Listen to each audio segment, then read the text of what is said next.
Thank you very much, Stefano. It's great to be back to Italy after many years, actually, of being more in the Middle East than in my home country, and actually the city where I was grown, and especially to be among friends and to learn that also in the academic community, these NATO acronyms with the region are known. So basically, you know, at least for those that we will call the informed elites, cultural, academic, or strategic ones. Joking aside, I would like to thank the NATO Defense College Foundation, particularly Ambassador Rizzo, because if it's true that I dealt with this region in different capacities since 1994 in NATO, it's true that the major expansion of the work that NATO has done in this region was when I had the privilege to serve under the Deputy Secretary General of NATO, Ambassador Rizzo, who was delegated by the Secretary General to actually run this outreach and expand. And I see Ambassador Karen, the ambassador of Egypt to Brussels at the time, who now has an important position in Cairo, and he will tell you about it, who was also very much instrumental in this outreach, especially towards the countries of the Mediterranean dialogue. Now, after the excellent presentation of Mr. Mezran, I would be very much tempted, coming from NATO, of course, to talk about Libya. But this would somehow not take into account, if I had to start from that, I will start from another part. The fact that NATO, as you said, it was not new to this region. It was not, it's true that NATO's added value is in the security sphere. NATO is not Greenpeace, and that is clear. But NATO is more than a military organization. In fact, it's the only political and military organization. And in 1994, it launched a Mediterranean dialogue, which actually was called at the time Mediterranean Initiative, which was in character a political initiative of outreach to the countries in the southern region of the Mediterranean. We called it the Mediterranean Dialogue because at the time the word the Middle East was banned from NATO's vocabulary. But clearly it was going from North Africa to the Middle East. If you include Israel and you think, well, we can discuss whether Jordan and Egypt are part of the Middle East, but that is the topic for another conference, maybe. But the real thing is that NATO started to look at this region as it was changing dramatically, and it was building new cooperative relations with countries in the world, going from the then restricted number, if you wish, of members, which were 16, and progressively launching with the new strategic concept, which in 1991 was launched at the Rome Summit in this very capital, is policy of partnership. In other words, the outreach to other countries, which would move NATO from confrontation to cooperation in the security sphere. With the end of the Cold War, and many questioned that again, and it's a physiological debate whether NATO is still needed. You know, they were questioning this in 1991, they continue to do so. Although we should ask the people of Bosnia, Kosovo, and Libya whether NATO is still relevant and is still needed.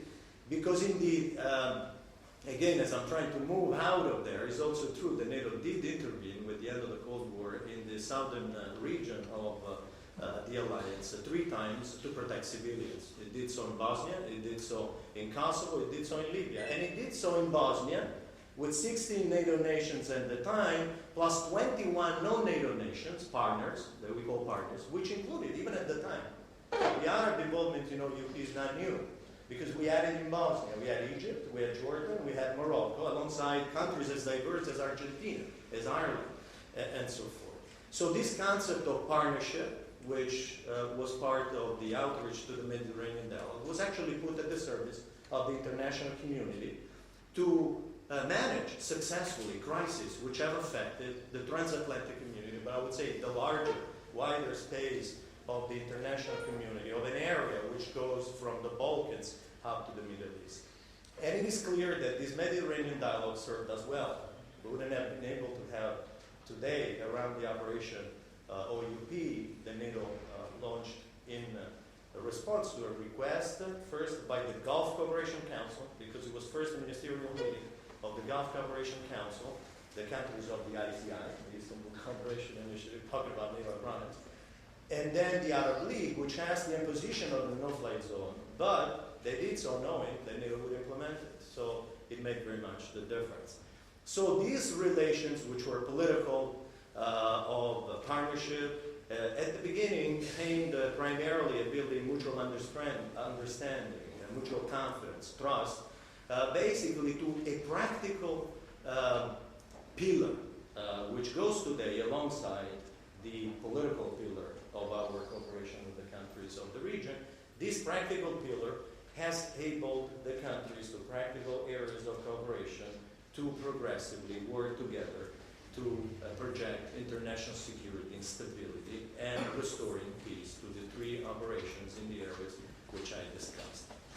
So much has happened. In 2004, the Mediterranean dialogue had a major, I would say, enhancement when the political pillar and the practical component were further strengthened. We have had meetings at the level of foreign ministers, of defense ministers.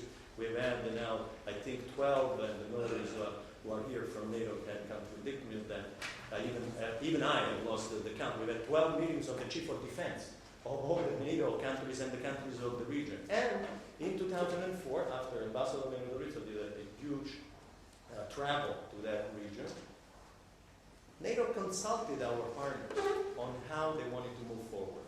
And therefore, the Mediterranean dialogue, based upon a process of consultations in which these countries were associated, through the principle of joint ownership, respecting the will of these countries, but also tailored our cooperation according to their specific security needs, then produced the major enhancement of this initiative. Many said that this was a slow-paced initiative if compared with other partnerships like the Partnership for Peace. Many identified, even in the academic community, this as a weakness. For me, it was a strength, because the Mediterranean and the Middle East has cultural diversities from Central and Eastern Europe, which would not have been appropriate for NATO to approach according to a one-size-fits-all approach. There's no one-size-fits-all. Algeria is not Transnistria, and Israel is not Abkhazia. So diversity and respect for diversity, the ability to bring about, together with the NATO countries, the richness, that diversity, and the different contributions that these countries could come on the political level took time, and they needed time to be successful. They are successful if today the result is enlarged security. If today we can manage successfully crises which affect each other's security. They affect the transatlantic community, which is the core of NATO, of course, because NATO is the transatlantic agency. But it also, as I said, through this broader collaborative approach to security, affects also the security of partners. And the Gulf came also there. The Istanbul Cooperation Initiative, trying to tailor even more this through a consultative process. We asked the countries, what do you want in this relationship? What is it that you think would benefit both parties? And the Gulf states responded. We're now thinking about factoring in other aspects of this cooperation. NATO has worked in a complementary fashion, because complementarity is another of the principles of the Mediterranean dialogue, with other international institutions.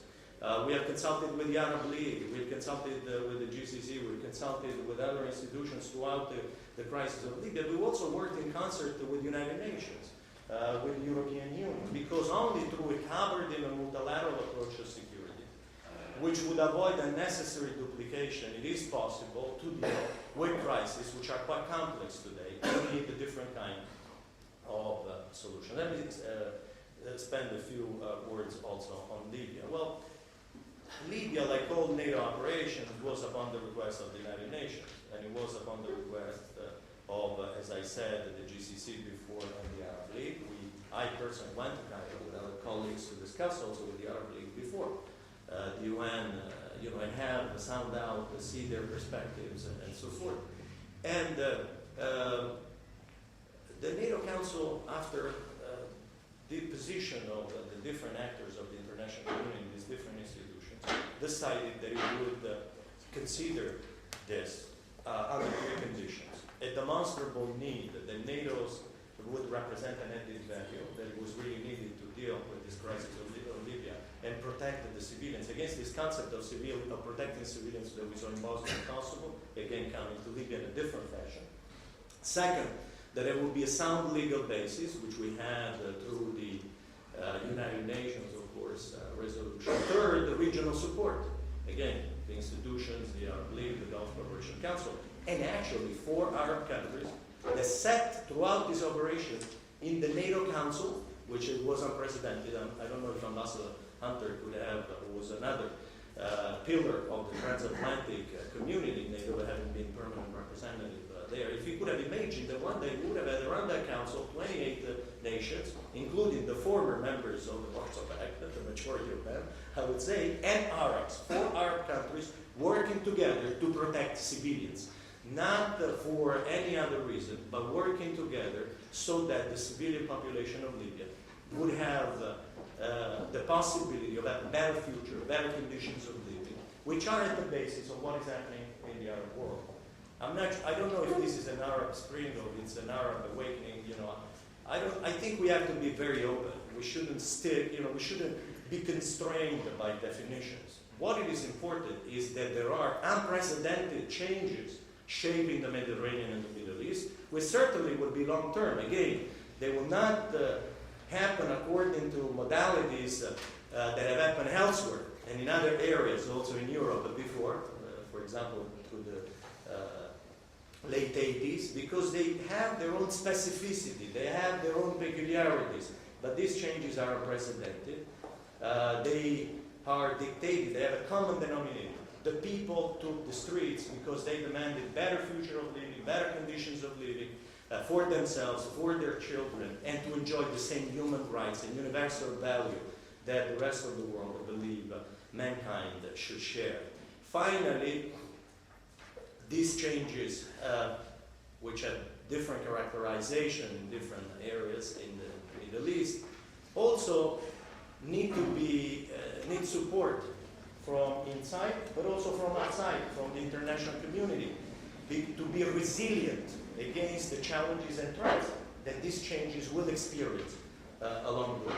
And I'm sure that something that we have seen at work in Bosnia and Kosovo, and again in Libya, the complementarity, the joint action of international organizations, the major one, the UN, NATO, the European Union, and again, the other actors which have come forward, like the Arab League and the GCC, will be the key also to continue to assist change if the countries ask.